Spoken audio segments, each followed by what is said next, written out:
If you're an author or plan to be one, get excited because this podcast is for you. Book Marketing Mentors is the only podcast dedicated to helping you successfully market and sell your book.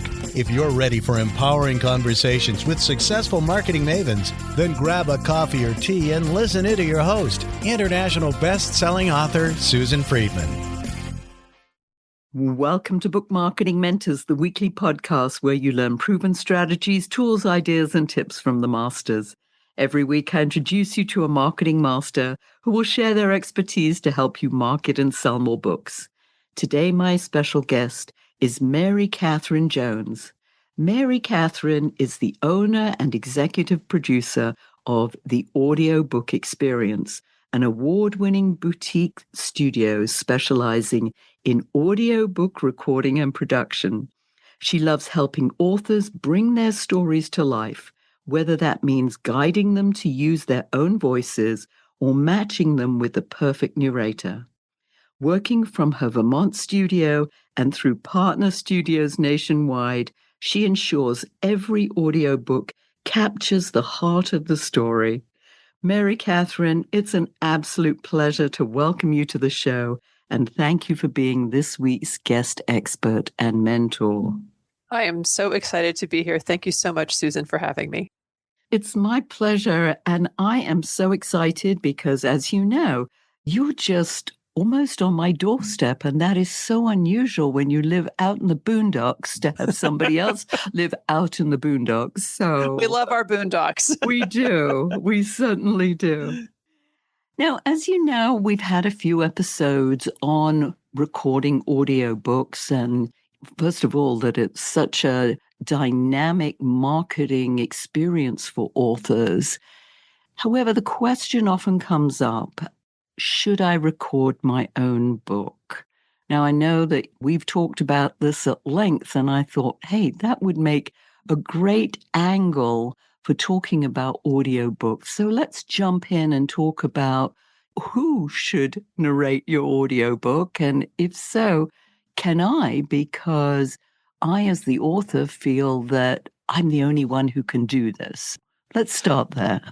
Oh, I get this question all the time, and it's actually one of my favorites to answer. To answer the question, should I narrate my own audiobook? The answer is maybe. And we come back to sort of the overall arching, what is your marketing goal? Who is your audience? What are your objectives, right?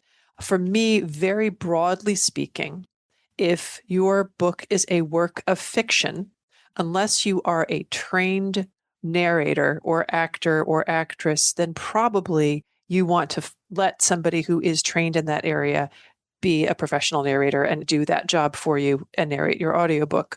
However, if your book is a memoir or is a work of thought leadership, if you are a professional speaker, or if that is something that you have on the bucket list for perhaps using your book to market your expertise, then the scales definitely tip in favor of you narrating your audiobook.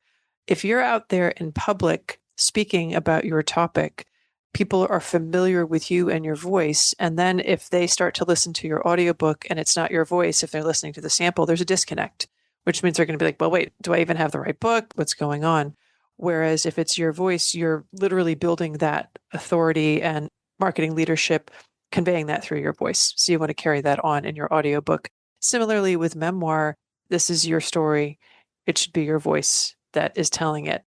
There are circumstances where that's not going to be the answer, particularly if you have an accent that makes your language difficult to understand for the listener, then we'd recommend getting a professional narrator.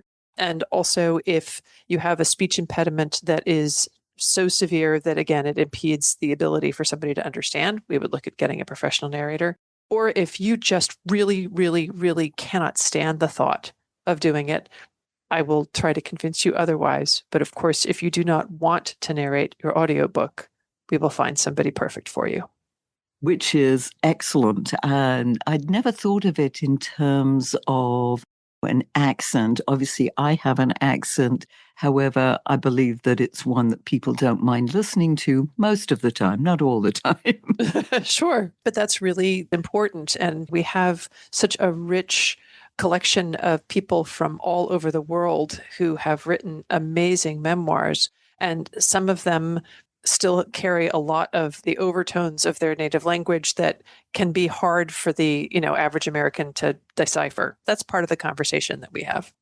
And I know so many authors have said to me, I want to do it myself. However, let's look at the next step, the reality of doing this. This is hard work. I know authors who've done it and said, I'm not sure that I would do this again because it's a lot of work and a lot of time. Talk to us more about that aspect of it. First of all, authors can definitely do this themselves. And then you parse that down. So what does that mean to do it yourself? Are you constructing a recording studio and getting the equipment and recording yourself and doing the editing and the post-production? I mean, which one can do. That's an awful lot of time and an awfully steep learning curve if that's not something you're already familiar with. You can shorten a lot of that by working with a professional studio, a professional producer. We know that the way that it works in the audiobook industry, everything is kind of priced and estimated by the finished listening hour, which we determine based on the number of words in a book, right? Very much like your editor probably is pricing their services for you. So if we know that we've got like a 50,000 word book is going to end up being a little more than 5 finished listening hours. We'll just do that for simplicity's sake. My rule of thumb for non-professional narrators is to schedule up to 3 hours of recording time for each finished hour. So for a 5-hour finished book, we would schedule probably 15 hours of recording. Might be able to do it in 11 to 12, but it's always nice to have that extra time because you never know what might come up. And then after that, it would be twice that much time again to get your finished listening hour with the editing and the post-production, that kind of thing. Most books, especially of that length, you can be recorded and done in less than a week. 100,000 words will take longer. Yes. And as I said, it's so tiring. I mean, even doing it for 3 hours or 2 hours, that's a lot. I know I've tried doing, even recording an article, which might be, 1,500 words, 2,000 words. Sometimes I just sort of fall over myself. And you've got to do it all in one go, because if you pick it up again, let's say even a few minutes later, the sound can change. Somehow it just doesn't come out the same way. Well, that's absolutely the case if you're doing this on your own without a professional studio.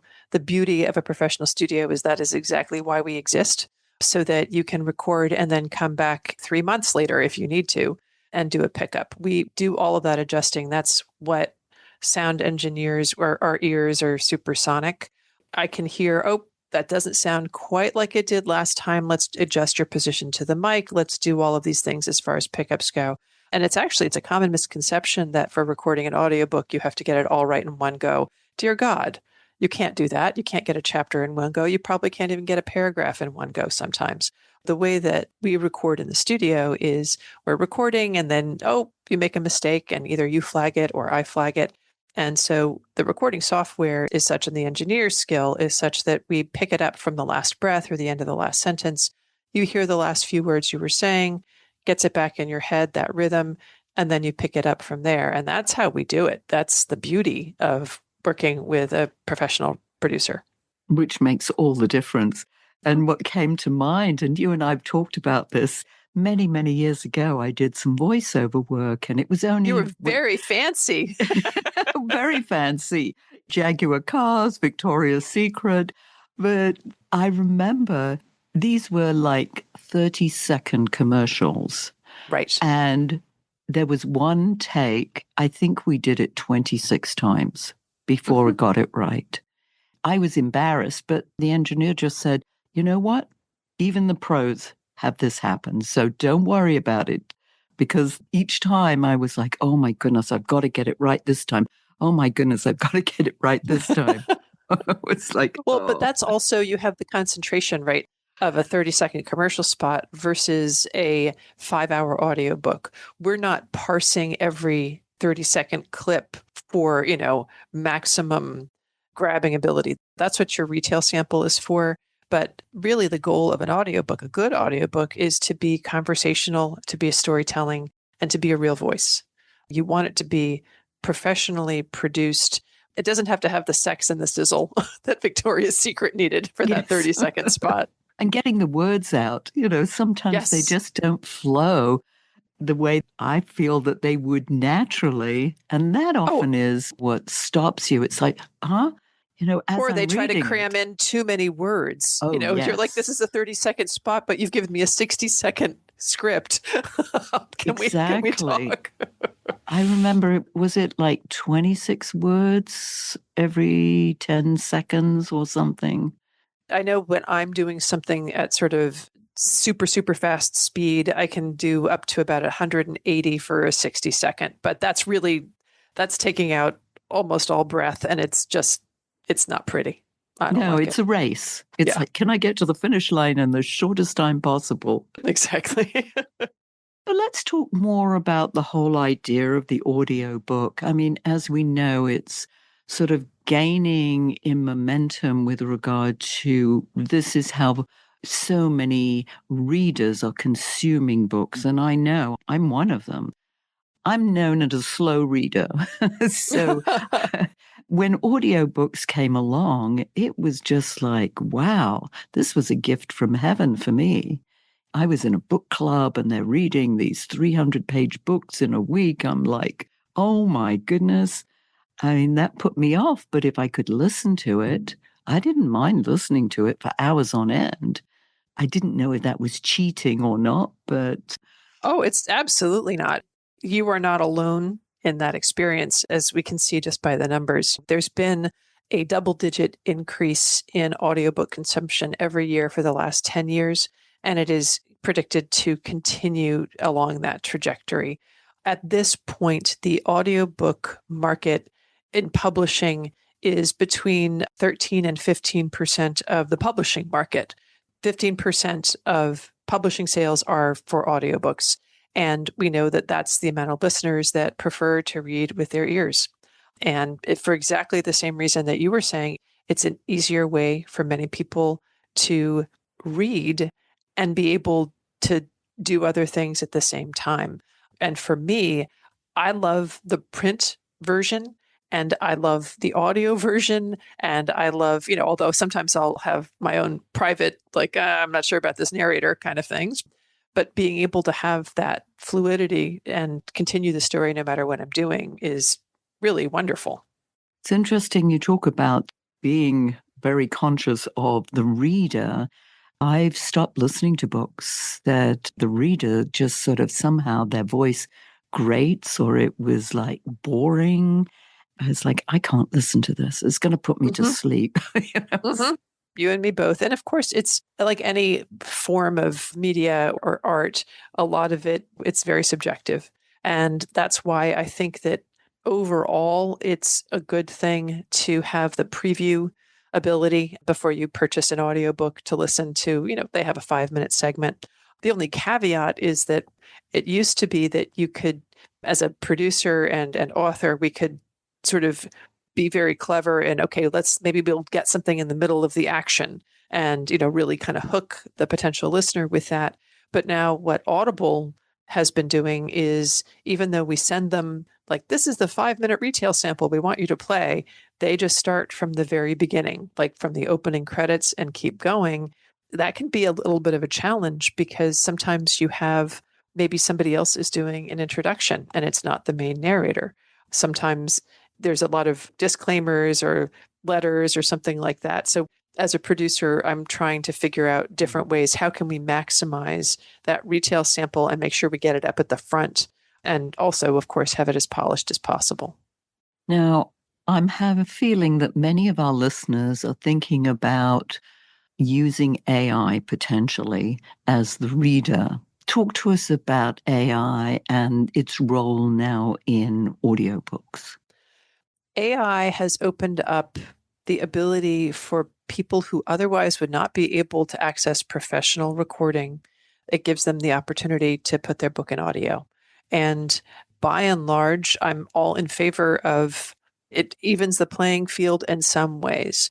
But like other applications of AI, it also can end up flooding the marketplace. I think that probably your listeners are very familiar with the problems on Amazon with their KDP, that there's some AI agents that are churning out, I don't know, I think that the number was like 350 books a week from the same quote unquote author. And that's, I guess it's content, but it's not really literature. It's not really a book. And I feel the same way about AI voices. There are some applications where it makes sense, particularly if you have a textbook or instructional material that otherwise would be cost prohibitive for turning into an audiobook. Now you can make that accessible to other people for a relatively low cost. The user experience it's okay. It's not going to be an immersive artistic experience, but it will get information to the listener, which is in a way that I think is good enough for some applications. But as far as the experience of recording and narrating your book, what I have been told pretty much every time I work with an author, especially of memoir or thought leadership, is that having the experience of literally saying every single word out loud reconnected them with their material, brought more healing. A lot of times when you are thinking about a memoir that involves trauma, and it just broadened their whole experience of interacting with this work that they created.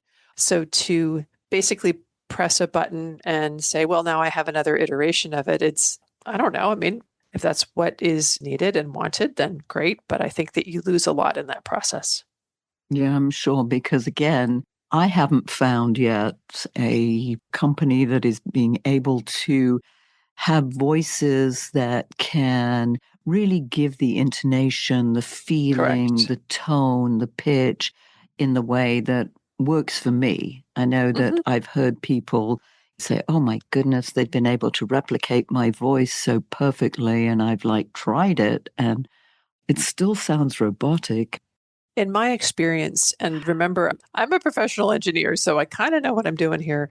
I have played around with those different modules and duplicating my voice and all of that because I need to know what's out there, what are the possibilities, and you end up spending, at least for me, to get a product that I would be even remotely thinking about releasing, into the wild. I was going to have to spend more time fiddling with it than it would have taken to just record my voice in the first place. Just have me saying the actual words in the way I want them to sound. It comes down to, how do I want to spend my time? I'd like to spend my time with real voices and doing real human things and having human interactions, not working with algorithms and trying to tweak waveforms. That's not of interest to me. That's a lot of work. Yeah. When you're recording, it's a voice workout. And one of the things that I always do with the people I'm working with is I give them a set of vocal warm-ups and exercises, which really make a huge difference in terms of stamina. There's one woman that I worked with, she's a doctor, and she said, I've been doing public speaking for the last 10 years. And she said, I know that after 45 minutes, I'm kind of done. I actually sent her a vocal workout that was designed specifically to build stamina. And she did it. And she came in and she said, this has changed my life, because she was so diligent about doing these vocal exercises every day that now she goes out and she doesn't have to worry about losing her voice. Now, that's a very extreme example. For her, that was a 45-minute workout every single day. Usually I recommend a 3 to 5 minute workout the week before recording to make sure that you're in tip-top shape for the booth. And of course, drinking lots and lots of water. And there's actual diet recommendations that I give, because there's certain foods that increase the mucus buildup, which is such a lovely image, but can affect the vocal cords and even the interior sounds of the mouth. There are things that we can do to make the recording experience as smooth as possible. Yes, and I know that as a professional speaker, any kind of milk products, you and I discussed this too, is that milk products cause that extra mucus, and don't have ice cold water. I mean, that freezes those vocal nodules. It constricts. I mean, so it's just room temperature. Warm tea, hot tea can be good as long as it's not scalding. Honey really can be a real miracle. And I decided to invest in some Manuka honey because it's Oh, got some of those additional properties for the studio. So I'm very excited to have that yes, here. Manuka honey, even though it's hellishly expensive, but it's great stuff. Now, Mary Catherine, one of the questions or concerns that authors have come to me with is, if I do an audiobook, will that prohibit people buying the printed version of the book? Have you heard that at all? I haven't heard that particular concern. My answer to that particular concern, though, is people who want to read your book want to read it the way they want to read it. They want it in the print version if that's how they want it. They want it in an e-version, digital version if that's how they want it, or they want it as audio. I know many people who, if it's not available in audio, they won't buy it. And certainly a lot of people who, if it's audio only, will be like, well, that's weird. But, okay, because they prefer the printed version. In my experience, what I do when I love a book is I'm going to end up with the print version because I love the touch and the feel of reading books. But when I'm absorbed in a story, I don't want to have to give it up when I'm doing other things. So I'm also going to purchase the audiobook. And if I want to be able to take it to the gym and read it when I'm on the bike or something like that, then I'm also going to get the digital print version. That's because I'm a book lover. I'm a book person. And so if anything, I think that the more mediums you have, the more that you're going to have the ability to increase those sales from cross promotions and all of that. And knowing my habits of how I consume material, yes, I'll listen to the book, but I listen to it in the car, or I listen to it walking, or at the gym, as you say. Then there are some things that I want to see, I want to remember, Yes. especially with a nonfiction book. I think a fiction book is different because it's sort of escapism and you're into the story. But as a reference, if I'm listening to something nonfiction, then I need to see it as well as Yes. hear it. So I know that I might buy the ebook or the printed book. Right. For me, my bookshelf is something that I don't know, it's like where my memory is housed. And if I read something, a digital book, or I listen to it and I say, oh, this was amazing, I'm going to make space for it on my bookshelf because I want to be able to look up and remember that book. And that's Hmm. what the actual physical book does for me. Yes, very much so. I'm in the same ballpark here with that. How about marketing an audiobook? What's the difference between marketing it as an audiobook versus how people market their books as a printed book? The shortest answer, which is also the best answer, is that marketing your book is marketing your audiobook. As I said, people who are interested in your book, people aren't looking for something because it's an audio. They're looking for your content and they want to have your content the way that they want to receive it, which is either going to be print or audio. So by marketing your book, people are going to say, oh, that's great. Is it available in audio?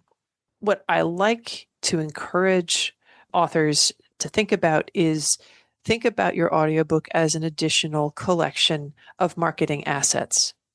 Just as when you are marketing your book, you've got your cover and you've got your endorsements and you've got maybe some different select chapters that you're sharing, you can think about your audiobook as a collection of sound and sound clips that you can also use for marketing purposes. Maybe you take a segment from the book and you create an audiobook trailer, and maybe that's a compilation of different segments.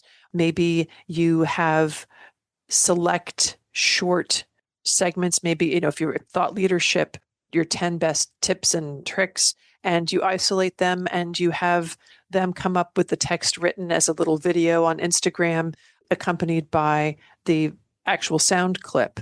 There are lots of different ways to use those audiobook assets. And I always recommend that you think about that while you're going into the recording studio so that you can ask your producer or engineer to isolate those in addition to, of course, the chapter files, which you'll be receiving at the end of the audiobook recording process, but additional marketing clips. Can we have these things pulled out?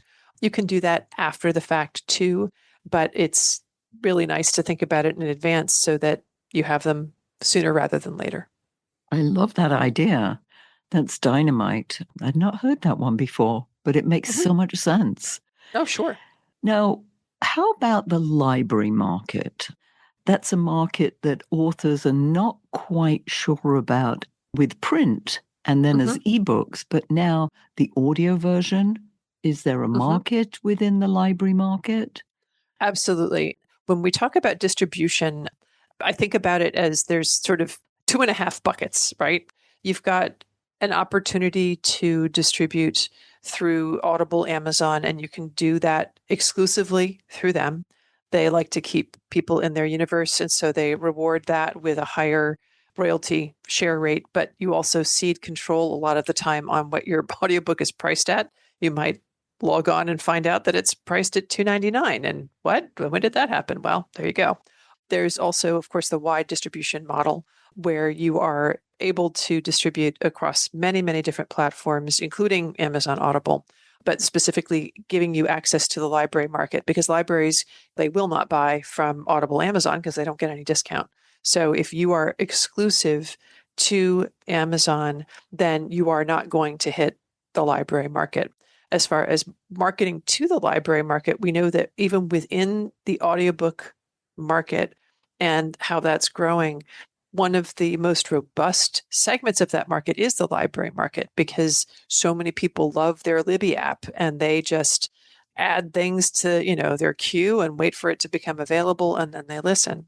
Being able to be available in the library market, if that's part of your strategy, and if you are a fiction book, it should be, then you want to make sure that you are accessible there. Marketing to the library market is a separate marketing channel. That's what the, American Library Association conference is for. There's certain publications that are marketed directly to librarians, and that's a little outside of my area of expertise, but it's not specifically audiobook specific. It's again, book title specific. Great information. And yeah, listeners, if that's something that you are interested in, start doing some research on that because it's another opportunity for distribution for your information. This is a great segue, Mary Catherine, for you to tell our listeners how they can find out more about you and the services you offer. Well, my business is the Audiobook Experience. And Susan, you and I were talking about that right before our chat today, which is, I think it perfectly encapsulates what I provide, which is the experience of recording your audiobook, whether it's your voice or whether we're very involved in casting together. And so my website is theaudiobookexperience.com. Excellent. It's a great name. I said right from the get-go, you know exactly what you do, and that's what people want. They want to know, what do you do? Yes, I love that. Excellent.